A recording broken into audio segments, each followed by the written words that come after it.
By the Conservative Member of Parliament for Wellingborough, Peter Bone. Peter, sometimes we get these rows that go on and they fascinate those of us that work in politics or media, and we're in the London bubble and we think it's really important that so-and-so's been sacked and somebody else has been promoted. But you go to Wellingborough Market and nobody would give a damn. But I know you're one of those MPs that does go out and still knock on doors and meet people. Does this cut through?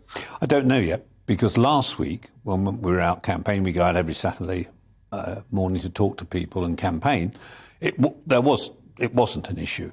But of course, like Mr. Cummings, now when Mr. Cummings clearly broke the rule, endangered people and travelled with COVID up to Durham, there was a tsunami of complaints. At the moment, I don't have anything like that, but it's early days. I think this Saturday will be very interesting. No, I think it will be. And certainly early snap polling is quite extraordinary. Yeah. It's early and it's snap polling, yeah. but the numbers themselves are quite extraordinary. Comres is a reputable polling company, and 54% of respondees thought he should resign. Yeah, I think you have to see how this plays out. I mean, the Prime Minister clearly says that he was advised that there wasn't a party, and he accepted that. No. I'm sorry, Peter.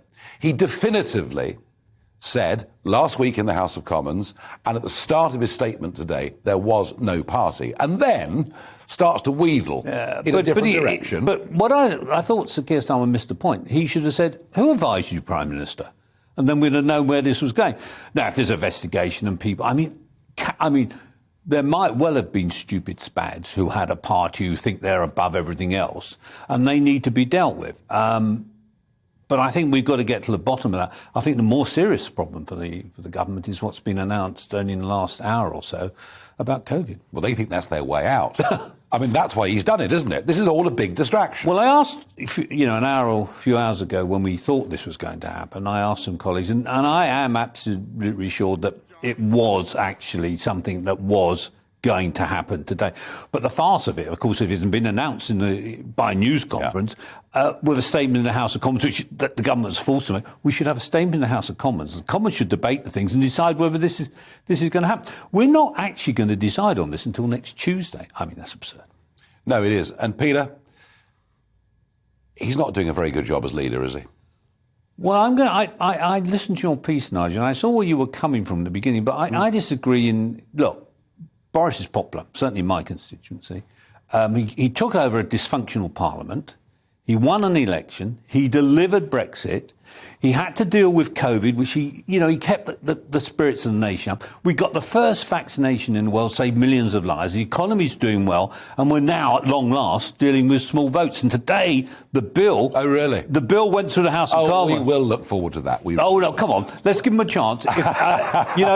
Tom Persimmon was out there on that point today. The point is, Peter Bone, that he was there to do a job in 2019, and you could argue that job was done. And I wouldn't disagree with the points you made.